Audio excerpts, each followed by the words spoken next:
खडकलाट येथे श्रावण मासानिमित्त आयोजित प्रवचनाची समाप्ती, महाप्रसादाचे वाटप, स्वामीजींचे सत्कार. खडकलाट तालुका चिकोडी येथील विरक्त मठात प्रतिवर्षाप्रमाणे यावर्षीही श्रावण मासानिमित्त प्रवचनाचे आयोजन करण्यात आले होते. तब्बल 1 महिना सुरू असलेल्या या प्रवचनाची सांगता बुधवारी करण्यात आले. यानिमित्त भाविक भक्तांच्यासाठी महाप्रसादाचे वाटप करण्यात आले. येथील आडी सिद्धेश्वर अप्पनवर कुमारेश्वर मठाचे मठाधीश श्री शिवबसव महास्वामीजी यांच्या दिव्य सानिध्यात सिंदगी तालुक्यातील हरनाळ येथील विरक्त मठाचे मठाधीश श्री संगनबसव महास्वामीजी यांच्याकडून श्रावण मासानिमित्त प्रवचनाचे आयोजन करण्यात आले होते. श्री दानमदेवीच्या जीवनावर आधारित प्रवचन 5 ऑगस्टपासून सुरू होते. रोज रात्री 8 ते 10 या वेळेत सदर प्रवचन होत होते. यासाठी खडकलाट आणि परिसरातील भाविक भक्त मोठ्या संख्येने उपस्थित होते. या श्रावण मासानिमित्त आयोजित श्री दानमदेवीच्या जीवनावर आधारित प्रवचनाची सांगता बुधवार तारीख 4 रोजी करण्यात आले. प्रारंभी श्री शिवबसव महास्वामीजी व श्री संगनबसव महास्वामीजी यांचे समस्त लिंगायत समाज व ग्रामस्थांच्या वतीने शाल, श्रीफळ आणि पुष्पहार अर्पण करून सत्कार करण्यात आले.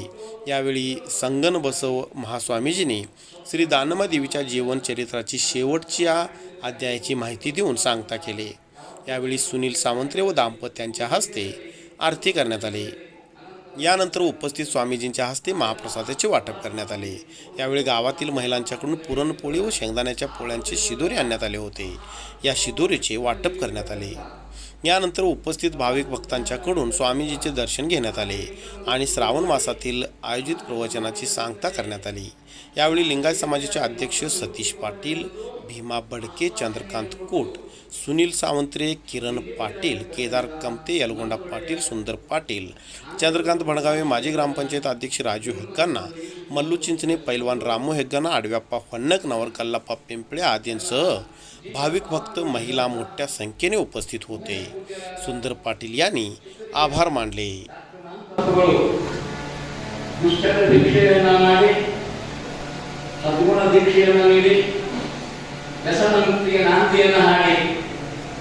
ಕರ್ನಾಟಕ ಸರ್ಕಾರವೇ ಆಗಸ್ಟ್ 1ನೇ ತಾರೀಕಿನ ದಿವಸ ಪೂಜ್ಯರ ಹೆಸರಿನಿಂದ ಹೆಸರು ದಿನಾಚರಣೆ ಅಂತೇಳಿ ಸರ್ಕಾರ ಸುತ್ತೋಲೆ ಹೊರಡಿಸಿದ. ಅಂತ ಒಂದು ಮಹಾಪೂಜ್ಯರು ನನಗೆ ಜಿಲ್ಲಾಯಾನವನ್ನು ಕೊಟ್ಟಿರ್ತಕ್ಕಂಥ ಮಹಾಪೂಜ್ಯರು. ನಂತರದಲ್ಲಿ ಧಾರವಾಡದ ಮಾತೃ ಸೌರಭ್ಯ ಮಹಾತತ್ವಗಳು ನಿರಂತರ ವಿಷಯಗಳಿಗೆ ಕೊಟ್ಟು ಅಧಿಕಾರ ಕೊಟ್ಟಿರ್ತಕ್ಕಂಥ ಸ್ಥಳ ದೀಕ್ಷೆಯನ್ನು ನೀಡಿರ್ತಕ್ಕಂಥ ಮಹಾಪೂಜ್ಯರು ಈ ಉಭಯದ ಪ್ರಾತಸ್ಮರಣೀಯ ಪವಿತ್ರವಾದ ದಿವ್ಯ ಚರಣಗಳಲ್ಲಿ ನತಮಸ್ತಕನಾಗಿ ಇಲ್ಲಿ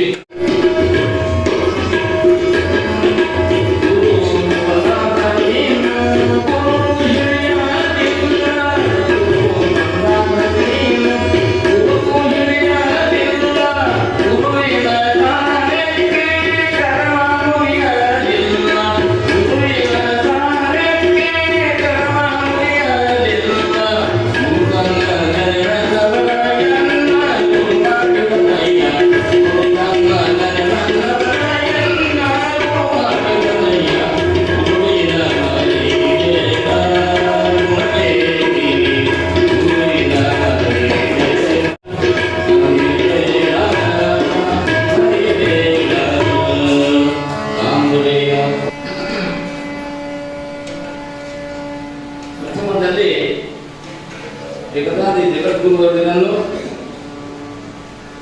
ಪ್ರಾತಸ್ಮರಣೀಯ ಅಟ್ಟಿಗೆ ಹಿಡಿದು ಕೂಡ ಮಾಡೇನಿ ಹಾಕೊಂಡು ಹಗ್ಗ ಹಾಕೊಂಡು ಬರಬೇಕು. ಅದು ನಾವು ತಿಳ್ಕೋಬೇಕು. ನಾವು ತಿಳ್ಕೋಬೇಕಪ್ಪ ಅಂತಂದ್ರೆ ಸತ್ಯ ಸದಾಚಾರ, ಸಂನಿಷ್ಠೆ, ನಿಷ್ಠಾಭಕ್ತಿ ನಮಗೆ ಬೆಳಿತಪ್ಪ ಅಂತಂದ್ರೆ ನಾನೇ ಬರ್ತದ. ಒಂದು ಮಾತು ಹೇಳ್ಬೇಕಪ್ಪ ಅಂತಂದ್ರೆ ಇದು ಶರೀರ ಇದೊಂದು ಬಾಟ್ಲಿ ತಿಳ್ಕೊಳ್ಳಿ, ಒಂದು ಪಾತ್ರೆ ಅಂತ ತಿಳ್ಕೊಳ್ಳಿ. ಈ ಬಾಟ್ಲಿ ಒಳಗ ಚಲೋ ಫಿಲ್ಟರ್ ವಾಟರ್ ಮಿನರಲ್ ವಾಟರ್ ಹಾಕಪ್ಪ ಅಂತಂದ್ರೆ ಎಷ್ಟು ಒಂದು ಲೀಟರ್ 20 ರೂಪಾಯಿ ಬೆಲೆ ಆಗ್ತದ. ಅದನ್ನ ಹಾಲು ಹಾಕಬೇಕು, ಚಲೋ ಜವಾರಿ ನಂದಿನಿ ಹಾಲು ಹಾಕಪ್ಪ ಅಂತಂದ್ರೆ 50, 60, 70 ರೂಪಾಯಿ ಆಗ್ತದ ಅಂತ ತಿಳ್ಕೊಳ್ಳಿ. ಅದರಾಗ ಶ್ರೇಷ್ಠವಾಗಿರ್ತಕ್ಕಂಥ ಜವಾರಿ ಆಕಳ ತುಪ್ಪ ಹಾಕಪ್ಪ ಅಂತಂದ್ರೆ 1000 ಗಂಟೆ ಕಿಮ್ಮತ್ತಾಗ್ತದೆ. ಬರೀ ಒಂದು ಬಾಟ್ಲಿ 1000 ಗಂಟೆ ಕಿಮ್ಮತ್ತಾಗಲಿ.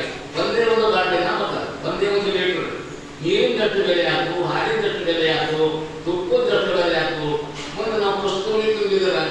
ಗದ್ದಲ ತುಂಬಿದ್ರೆ ಇನ್ನು ಎಷ್ಟೆಷ್ಟೋ ಬೆಲೆ ಆಗ್ತದೆ. ಹಾಗೆ ನಮ್ಮ ಶರೀರವಿರ್ತಕ್ಕಂಥ ಬಾಟಿ ಒಳಗ ಸದಾಚಾರ, ಸನ್ನಿಷ್ಠೆ, ಶಿವಜ್ಞಾನ, ಶಿವಚಿಂತನೆ ಇರತಕ್ಕಂಥ ಕಿಮ್ಮತ್ತಿನ ವಸ್ತುಗಳನ್ನ ನಾವು ಹೊಂದಿದೆವಪ್ಪ ಅಂತಂದ್ರೆ ಉಳಿದಾರಪ್ಪ ಅಂತಂದ್ರೆ ಕೀರ್ತಿಕಾಯದಿಂದ ಉಳಿದಾರ. ಕೀರ್ತಿಕಾಯ ಕೀರ್ತಿಯಶ್ಚ ಸಜೀವತೆ. ಯಾರು ಕೀರ್ತಿ ನಿರಂತರವಾಗಿ ಮನನ ನಿಧಿಧ್ಯಾಸದೊಳಗ ರಿಂಗಣಗುತ್ತದೋ ಅವರು ನಿಜವಾಗಿಯೂ ಜೀವಂತವಾಗಿದ್ದಂಗ. ನೋಡಿ, ಕಣ್ಣಿನ ಮೂಲಕ ದರ್ಶನ, ವಾಣಿಯ ಮೂಲಕ ದರ್ಶನ, ಕಿವಿಯ ಮೂಲಕ ದರ್ಶನ, ಹೀಗೆಲ್ಲ ಅವರು ನಮ್ಮ ಕಿವಿಯಲ್ಲಿ, ಕಣ್ಣಿನಲ್ಲಿ, ಮಾತಿನಲ್ಲಿ, ಮನದಲ್ಲಿ ನೆನೆಯೂರು ನಿಂತಿರ್ತಾರೆ. ಅಂದ್ರೆ ಅವರು ಮರಣ ಮುಂದಾಗುತ್ತೀರಿ, ಸರ್ವಾವಸ್ಥೆಗಳು ನಮ್ಮನ್ನು ಕಾಪಾಡ್ತಾರೆ. ಕಾಪಾಡಬೇಕಪ್ಪ ಅಂತಂದ್ರೆ ಅದು ನಮ್ಮನ್ನೇ ಅವಲಂಬಿಸೈತಿ, ಬೇರೆ ಇಲ್ಲ, ನಮ್ಮನ್ನೇ ಅವಲಂಬಿಸೈತಿ. ವಿಶ್ವಾಸ ಫಲದಾಯಕ. ಎಷ್ಟೆಷ್ಟು ವಿಶ್ವಾಸ ನಾವು ಮಾಡ್ತೀವಿ ಅಷ್ಟೇ ನಾವು ಫಲಾಫಲಕ್ಕೆ ಸಿಗಲಿಕ್ಕೆ ಸಾಧ್ಯತೆ. ನಡೆದಷ್ಟು ದಾರಿ, ನಡೆದಷ್ಟು ಫಲ. 10 ಕಿಲೋಮೀಟರ್ 10 ಕಿಲೋಮೀಟರ್, 100 ಕಿಲೋಮೀಟರ್ 100 ಕಿಲೋಮೀಟರ್ ಹೋಗುತ್ತದೆ. ಅದು ನಡೆದಷ್ಟು ದಾರಿ, ಪಡೆದಷ್ಟು ಫಲ. ನಾವೆಷ್ಟು ಕ್ರಿಯಾಚಾರವನ್ನ ಅನುಸರಿಸಿಕೊಂಡು ಬರ್ತೀವಿ, ಅದನ್ನೇ ಮಹಾಶ್ರೀಗಳು ಶರಣ ನೋಡ್ತಾರೆ. ಶರಣ ಬಸವಣ್ಣವರು ಬಹಳ ಸುಂದರವಾಗಿರ್ತಕ್ಕಂಥ ಮಾತನ್ನು ಹೇಳ್ತಾರೆ. ಏನಪ್ಪ? ಜ್ಞಾನವೇ ಕ್ರಿಯೆ, ಕ್ರಿಯೆಯಲ್ಲಿ ಜ್ಞಾನ. ಕ್ರಿಯಾ ಜ್ಞಾನ ಬೇರೆ ಅಲ್ಲ. ಕ್ರಿಯಾ ಅಂತಂದ್ರೆ ಮಾಡೋದು, ಜ್ಞಾನ ಅಂತ ತಿಳಿಯುವುದು, ತಿಳಿದಂತೆ ಮಾಡುವುದು ಕ್ರಿಯಾ ಜ್ಞಾನ ಸಮನ್ವಯ ಸಮುಚ್ಚಯ ಅಂತ ಹೇಳ್ತಾರೆ. ಕ್ರಿಯಾ ಜ್ಞಾನ ಇರ್ತಕ್ಕಂಥದ್ದು ನಮ್ಮ ತತ್ವ, ನಮ್ಮ ಧರ್ಮ. ಬರೀ ಜ್ಞಾನದ ರೂಪ ಇಲ್ಲ, ಕ್ರಿಯಾನು ಬೇಕಾಗ್ತದೆ. ಗಿಡದಾಗ ಹಣ್ಣು ಐತಪ್ಪ ಅಂತಂದ್ರೆ ಆ ಹಣ್ಣು ಹೆಂಗೆ ತಗೋಬೇಕು ಅನ್ನೋದು, ಗಿಡದಾಗ ಹಣ್ಣು ಐತೆ ಜ್ಞಾನ ಇದೆ. ಜ್ಞಾನ ಅನ್ನೋ ಹಣ್ಣು ಹೇಗೆ ಬರ್ತದ? ಬರುವುದಿಲ್ಲ. ಅದು ಪ್ರಯತ್ನ ಮಾಡಿದಾಗ ಆ ಹಣ್ಣು ನಾವು ಕೈಯಾಗಿ ಬರ್ತದೆ. ಆವಾಗ ನಾವು ಆಪೋಷಣೆ ಮಾಡಿದಾಗ ಆನಂದ ಆಗ್ತದೆ. ನಾನು ಕ್ರಿಯೆಯಲ್ಲಿ ಜ್ಞಾನವೇ ಕ್ರಿಯೆ. ಜ್ಞಾನವೆಂದರೆ ತಿಳಿಯುವುದು, ಕ್ರಿಯೆಯಲ್ಲಿ ನಡೆಯುವುದು. ಜ್ಞಾನವಾದಾದ್ಮೇಲೆ ಜ್ಞಾನ ಆದ್ಮೇಲೆ ಪರಸ್ತ್ರೀಯ ಭೂಮಿಸಬಾರದೆಂಬುದೇ ಜ್ಞಾನ. ಅಂತೂ ಆಚರಿಸದಿರುವುದೇ ಅಜ್ಞಾನ. ಜ್ಞಾನ ಐತಿ, ಜ್ಞಾನ ಆದ್ಮೇಲೆ ಅದನ್ನು ತಿಳುವಳಿಕೆಯ ಮೂಲಕ ನಾವು ಸರಿಯಾಗಿ ಅರ್ಥೈಸಿಕೊಂಡು ಆಚರಣೆ ತಂದೆವಪ್ಪ ಅಂತಂದ್ರೆ ಕ್ರಿಯಾಜ್ಞಾನ ಸಮುಚ್ಚಯ ಆಗ್ತದ. ಅದು ಚನ್ನಬಸವಣ್ಣವರು ಬಹಳ ಚಂದ ಪುರಾಣ ಕಷ್ಟ ತಿಳ್ಕೋಬೇಡ್ರಿ. ನಾನು ಜೀವನಕ್ಕೊಮ್ಮೆ ಮಹಾಮಂಗಳದ ಅದು ಯಾವಾಗಲೂ ಗೊತ್ತಿಲ್ಲ. ಹೇಳೋದಿಲ್ಲ ತಿಳಿದಾದ್ರೆ ಹೇಳೋದಾದ್ರೆ ಕೇಳೋದಾದ್ರೆ ಬಂದ್ಬಿಡ್ತಿತ್ತು ಮಹಾಮಂಗಳ ಕಾರ್ಯಕ್ರಮ. ಎಲ್ಲ ನಡಿ 8 ಜನಗಳು ಸೋಸುದಿರ್ತಕ್ಕಂಥ ತಯಾರಿಗಳು ನಾವು ಬಿಡ್ಕೊಂಡು ಕುಂದ್ರಿ. ಏನು ಮೊಮ್ಮಕ್ಕಳ ಮಗನ ಲಗ್ನದ ಆ ವ್ಯಕ್ತಿ ಇದೈತಂದ್ರ ಕೇಳಕ್ಕಿಲ್ಲ, ಕೇಳಕ್ಕೆ ಸಮಯವೇ ಇಲ್ಲ.